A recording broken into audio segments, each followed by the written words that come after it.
저는 지금 대선 시즌이 다가오고 있다, 이렇게 느낌이 옵니다. 모든 것이 음모고 특혜고 대통령 탓이고, 2012년 대선 때도 박근혜 후보에게 아이패드 논란, 수억 원대 굿판, 신천지 관계 공격이 많이 있었습니다. 더 거슬러 올라가면 저는 분명히 기억합니다. 2002년 5월 역사상 희대의 사건이 발생합니다. 범법자로 수감 중인 김대엽이라는 사람을 감옥에서 꺼내서 수사관으로 둔갑시킵니다. 당시 야당 한나라당 유력한 대선 후보 이회창 후보를 병역비리 사건, 기안건설 10억 수 사건, 민주당 설모의원의 20달러 수수 사건, 이런 집단적 범죄 행위로 이거는 나중에 100% 허위 날조된 것으로 선거 후에 1, 2, 3심 판결에서 김대엽과 그 하수인들은 실형을 받았습니다. 이회창 후보는 김대엽 사건으로 지지율 11.8% 하락했고 이미 역사는 굴러갔고 돌이킬 수 없었습니다. 이젠 진저리가 쳐집니다. 오늘 송민숙 회고록에 대해서 제가 언급하는 것은 매우 중요한 사안으로 국기를 흔들 수 있기 때문인데, 이 사건은 여야 간의 공방이 아니라 전 정권, 전 정부 사람들끼리의 공방과 진실게임에 지금 들어 있습니다. 새누리당 국회의원으로, 국민의 한 사람으로 국민들께 설명이 좀 필요해서 말씀을 드리겠습니다. 실장님, 제가 정무위 소속인데요. 이번에 대우조정, 구조조정 사업 때 서별관 회의라는 것을 알게 됐습니다. 그곳에서 굉장히 불법적인 회의가 있었고 또 음모가 있었고 그런 걸로 굉장히 공격을 당했는데, 제가 이 회고록을 보니까 이 송민순 전 외교부 장관께서 안보 문제로 그 당시 고위 관계자들과 치열한 토론을 했고 남북 문제에 대해서 국가 주요 사안을 다룬 곳이 서별관 회의였습니다. 전 정권에서도 서별관 회의를 했구나 하는 것을 알게 됐습니다. 지금 여러 가지 공방이 있는데요. 남북 문제 등 국가 주요 사안을 우리 안보실장님은 아시고 비서실장님은 모르실 수가 있습니까? 남북 정상회담이다, 이렇게 중요한 국가 현안 사업. 가정을 전제로 않습니다만은 회의를 할 적에는 비서실장이 포함된 회의라면 같이 공유합니다. 네. 2007년 12월 4일 미국 버시바우 대사가 있을 때입니다. 미 대사관 정치부는 외교부에 전신사항을 전달합니다. 대한민국이 기권 결정을 내린 것은 외교부와 타 정부 부처와의 고통스러운 논의 후 After painful discussion이라고 되어 있습니다. 그렇게 되어 있다. 송민순 장관이 타 부처들은 반대했지만 찬성 입장을 고수하고자 힘겹게 싸웠다. 최종적으로 기권 결정은 총회 투표 2시간 직전 결정됐다라고 전신에 나와 있습니다. 송민순 장관의 회고록과 일치합니다. 우리나라가 민주화되기 전에 그 시대에도 미 대사관의 전신은 그 당시 팩트를 주로 다루는 것으로 정평이 나 있지 않겠습니까? 그걸 다 인용해 왔습니다. 심지어는 같은 야당의 안희정 지사마저도 문재인 후보에 대해서 스스로에 대한 깊은 고해성사가 필요하다 그랬습니다. 안철수 전 대표도 진신을 밝히라고 했습니다. 2003년 5월달 노무현 대통령은 미국에 가서 한국은 미국과 가장 가깝고도 중요한 동맹관계를 유지해 나갈 것, 저와 한국 정부는 성숙하고 완전한 한미동맹관계의 발전을 위해 변함없이 노력할 것이라고 했습니다. 또한 당시 코피 아난 총장은 유엔의 북한 장기개발 계획에 참여해달라고 요청했습니다. 그때 노무현 대통령께서 미국과 사전 조율해서 결정해 나가겠다고 했습니다. 미국 측에서 그 인권 개선안에 찬성을 해달라고 요청을 했습니다. 대통령께서 가장 중요한 한미 동맹관계를 유지해 나갈 것이라고 천명을 했는데 비서실장께서 기권으로 이렇게 만들었습니다. 대통령을 잘못 모셨다고 생각하는데 실장님이 지금 비서실장이시니까 어떻게 생각하세요? 대통령께서 한미동맹이 가장 중요한 동맹이다라고 천명을 하셨는데 그 미국 동맹의 부탁을 기권적으로 대통령의 뜻을 바꿔가면서 한 그거에 대해서 있을 수 있나 없나 하는 걸 여쭤봅니다. 그때다 지금이다 구분할 것도 없이 한 국가에서 가장 중요한 것은 국민의 생명과 안전에 대한 안보라고 생각을 합니다. 안보 문제에 있어서 그건 뭐 답은 하나밖에 없지 않나 늘 그런 생각을 합니다. 네. 네. 자, 하나 더 나가면요. 지금 문재인 전 대표께서는 2007년 일이 기억이 나지 않는다고 하십니다.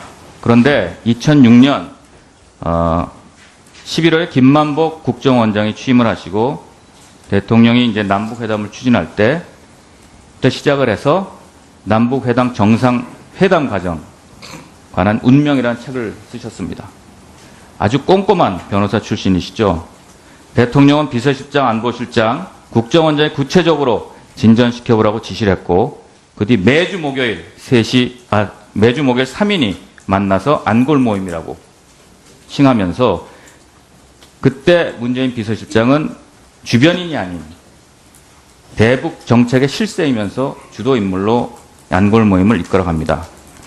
운명이란 책 355페이지를 보면 정상회담 당시에 노란 군사 분계선을 걸어가는 이벤트를 하기를 원했습니다. 대통령은 마지못해서 수락을 했고 다행히 북측에서 동의해줘서 허위 보고를 면했다 그랬습니다. 이거는요, 대통령이 원하지 않았는데 북과 합의했다고 거짓 보고를 하고 사후에 북의 동의를 얻었다는 얘기가 됩니다. 이거는 본인이 스스로 운명이라는 책을 쓰신 겁니다. 비서실장으로서 가능한 일입니까?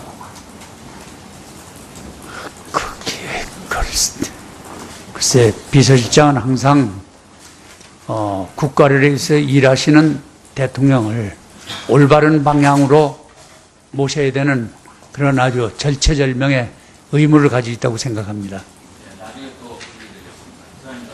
예, 지상욱 위원님 수고하셨습니다. 다음 이훈 위원님 질의해 주시기 바랍니다.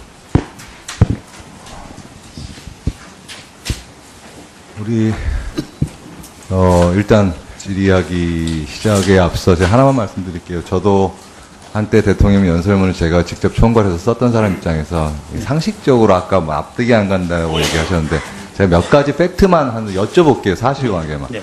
대통령의 연설문 하여튼 나중에 마지막으로 이제 대통령한테 보고를 드리는데 대통령님이 비서실에서 올린 연설문 그냥 보통 그냥 읽으십니까? 수정하는 경우도 있으십니까? 대통령께서? 가끔 수정하는 경우도 수정하시죠? 네, 예. 있습니다. 본인이 직접 대부분의 자기 연설문이기 때문에 아무리 비서실에서 총괄해서 올려도 마지막에 수정을 하십니다. 보통 수정하실 때 집무실에서 하세요? 아니면 관제하세요? 하세요? 집무실에서 하실 때도 있고 관제에서 하실 때도 있고 그러겠죠. 예. 예. 지금 대통령께서는 예. 집무실과 그래서 관저가 대통령께서 구분 안 하고 뭘 수정하신가는 나중에 사실은 내려와 봐야지 알죠. 그렇습니다. 그렇죠. 예. 예. 그럼 제가 경호실 차장님 하나 여쭤볼게요. 그 모든 청와대 대통령 포함해서 청와대 출입 기록이 다 남습니까? 네, 남습니다. 안 남는 경우 없습니까? 예, 없습니다. 확실하십니까? 예, 확실합니다. 제가 하나 여쭤볼게요. 네, 이건 이제 가정입니다. 네, 대통령 부속실장들이 있습니다. 네. 그리고 가까운 부속실, 관저 부속실 식구들도 있고, 네, 관저 부속실 식구들도 있고. 네, 이 친구들이 청와대 관용차를 서행해서 네. 본인들이 선탑한 이후에 뒷좌석에 대통령께서 누군가 모셔오라면 들어갈 수 있습니까? 없습니까? 들어갈 수 있는데 기록은 다 남습니다. 기록 남습니까? 네, 그렇습니다. 확실합니까? 네, 확실합니다. 그러면 경호실에서 작년 7월 이후에 네, 올 5월까지 네. 그 기록 주실 수 있습니까? 그 기록은 대통령 경호 그리고 청와대 경비 목적으로 지금 기록 결국은 잠깐만 그렇게 되면 네. 그 기록은 누가 볼 수 있습니까? 현재 저도 아직 못 봤습니다. 못 보셨죠. 네, 그럼 비서실 식구들 비서실장 보실 수 있어요? 그건 경험은 경호실이기 못 보시죠? 때문에 못 보시죠? 예, 제 업무 제가 하나 소관이 여쭤볼게요. 아닙니다. 최순실 씨 청와대 왔다 간 적 있습니까? 없습니까? 제가 알기로는 없습니다. 없다고 확신하실 수 있어요? 아니 제가 못 본 일도 보셨다고 얘기하셨어요. 없고 분명히 본 말씀드립니다. 일도 없고 들은 일도 없습니다. 아니, 제가 분명 못 보실 수 있어요. 기록. 근데 청와대에서 청와대 관계자, 특히나 VIP 옆에서 모시는 분들이 선탑한 이후에 관용차로 외부인자 들어갈 경우에 보실 수 없습니다. 확신할 수 있습니까? 최순실 청와대 갔던 거? 그건 이제 모르시죠? 모르신다고 답변하시는 경호실 겁니다. 요원들이 다 알지 않겠습니까? 모르신다고, 왜냐하면은 모르실 수 있습니다. 예. 그래서 그건 아니라고 얘기하시면 안 되는 겁니다. 최소한 여러분들이 제가 아는 한은 최순실 없다 이런 씨가 말씀이에요. 연설문을 고칠 수 있다는 거에 대해서, 연설문 고칠 가능성이 있다는 데서 100% 이게 아닐 수 있구나, 이게 아니구나라고 얘기하시는데 고칠 수 있습니다. 저는 사실관계를 여기 드리는 게 아니고 아무도 모르게 확인할 수 없는 상황에서 관저 출입 가능하고요. 관저에서 대통령 연설 보실 때 옆에 있으면은 조언할 수 있습니다. 그거에 대해서 그건 가정이고 추측일 제가 따름이지. 분명히 가능한데 저도 모르지만 실장님도 모르신다는 거예요. 그래서 거기에 대해서 그렇게 답변하시는 건 옳은 태도가 아니라고 제가 말씀을 드리는 또 겁니다. 그렇게 됐죠? 돼서도 안 됩니다. 예, 안 되는 거죠. 근데 네. 그럴 수 있다라는 걸 제가 말씀을 드린 겁니다. 그래서 그게 시스템상 불가능합니다라고 얘기하는 것이 틀렸다라는 거예요. 제가 드리는 말씀은. 최소한 안종범 저는 수석님. 저희 대통령님께서는 그런 거 제가 답변 요구하지 명령 안 않았습니다. 하실 실장님 겁니다. 죄송하지만. 예. 예. 우리 제가 이제 산업위 소관입니다. 우리 이승철 상금 부회장 정확히 따질게요. 그 양반 옛날 표현을 따지면 조금 죄송한 표현이지만 마름입니다.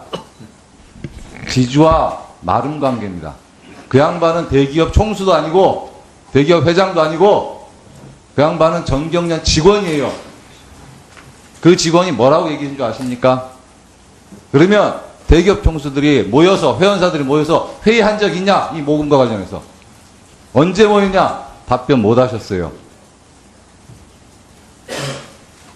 답변 못 하셨어. 그러면 이승철, 당신, 상금부회장 당신 뜻이냐? 세상에 마름 얘기 듣고 대기업 총수들이 돈 내지 않습니다. 자발적이지 않은 부분도 있다고 말씀하셨어요.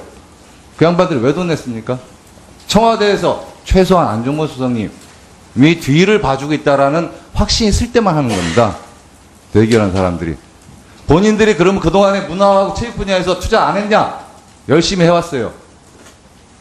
메산협회 어떤 분이 얘기하시대? 메산협회 통해서 지금까지 후원 무지하게 합니다. 근데 왜 또 더 해야 되는가? 그것도 생도 보도 등등 재단까지 새로 만들어서 경험도 없고 그 분야 레코드도 없고 그런 사람들을 대통령 순방 행사에 끼입니다. 그게 청와대가 하는 일입니까? 그 양반들 어떤 레코드가 있어서 돈만 있어요. 재벌들 줄이 틀어서 모은 돈만 있는 재단이고 형식분이 재단인데 그 사람들이 무슨 능력이 있어서 대통령 순방 행사에 들어갑니까? 거기에 대한 책임자가 안종범 수석 맞습니까? 좀 말씀 좀 드리겠습니다. 아니 맞습니까? 하면 물어봤습니다. 제가 책임자가 아닙니다. 제가 하나만 여쭤볼게요. 이란에서 그 K타워 프로젝트 그 경제수석실 소관 아니었습니까? 맞습니다. 맞습니까? 경제수석실과 그 당시 K타워 프로젝트에 미르재단에 들어갈 때 미르재단 그와 관련한 아무런 레코드도 없었어요. 검증된 바가 없어. 그 재단의 사업 역량과 관련해서 그게 어떻게 대통령 행사에 들어갑니까? 거기에 대해서 책임이 있으신지 않습니까? 네, 그건 이미 본인 국감 소관이시죠? 말씀 좀 하게 해주십시오. 아니 본인 소관이시죠? 네, 제 본인 소관 소관 맞고 거기에 대해서 검증한 적 있습니까? 그 사람들이 그러한 사업에 대해서 산업부가 주된 사업 주체고 청와대가 주관에 대해서 한 거는 맞습니다. 그러니까 제가 여쭤보는 거는 그 사람들의 그 역량에 대해서 한 번쯤 검증해 본 적이 있냐고 물어보는 네, 겁니다. 기업이- 검증된 적이 없는 재단을 대통령 행사에 끼는 것은 도대체 근거가 어디 있습니까? 기업이 뜻을 모아서 만든 재단이고 그 K타워 사업은 이란이 꼭 바라던 사업이고 해서 그 사업은 기업이 실익을 받는 사업입니다. 아니 나는 그래서 그 기업이 실익의 만든 문제가 아니고 기업이 그 각자 사업을 추진할 주체로서의 그 중간에 주요 주체로서의 미르는 그러한 사업을 진행한 적이 한 번도 없었어요. 그 네, 전에 기업이 만든 공동으로 출연해서 만든 재단입니다. 그 재단을 활용하는 것은 반드시 필요한다고 판단을 한 겁니다, 다들. 왜냐하면 기업이 각자가 문화 재단을 가지고 있지만 공동으로 모여서 만든 재단은 처음으로 알고 있습니다. 그리고 K타워 사업은 이란에 한국의 한류를 퍼뜨리고 그걸 기초로 막 각 기업이 진출하도록 하는 큰 사업이었습니다. 이란이 바라던 사업이라서 그 사업을 정경련이 만든 문화재단 이 컨설팅을 참여해서 한다는 것은 상당히 자연스럽다고 생각을 했습니다.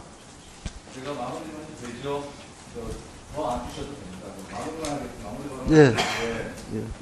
신속히 정리해 주시죠. 그런 미르재단 정경이 돈을 내는데 사람은 안 되겠습니다. 역량도 안 들였고요. 그 미르재단에 있는 사람들은 이성화 사무총장 얘기 왈 혼자 일한다.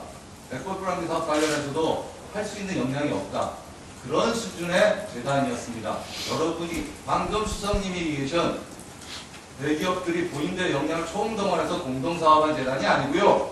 여기는 돈만 뜯긴 재단이고 사업 역량 제로고 그 재단이 아무런 검증 없이 대통령 순방 행사에 끼어든 겁니다. 그와 관련해서 수석님은 아무런 검증 없이 누구로부터 무슨 부탁을 받았는지 모르지만 그러한 행사에 대통령님은 대통령 행사에 끼인 겁니다. 그것은 대통령 모습을 있지 않아요. 누구를 부탁을 받아. 그러니까 이게 비선 실세 얘기 나오고 최근 실세 얘기 나오는 겁니다. 앉아서 예, 마무리해 주시죠. 자, 답변 예, 드릴- 답변하십시오. 예. 답변하십시오. 네. 뒤에서 누구 아니, 제가- 질의를 했으면 답변을 하십시오. 예. 하신 말씀 있으면 네, 짧게만 말씀드리겠습니다. 제가 누굴 통해서 한 건 전혀 아니고 정경련도 만든 재단이라서 그 정경련이 혜택을 받는 기업들이 혜택을 받는 재단입니다.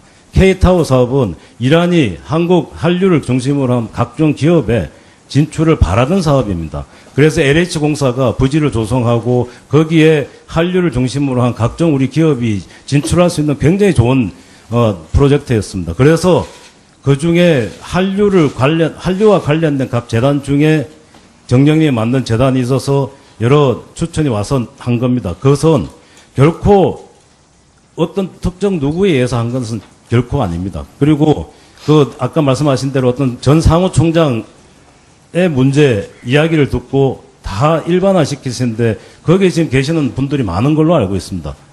역량이 있다라고 다들 판단할 수도 있는 거 아닙니까?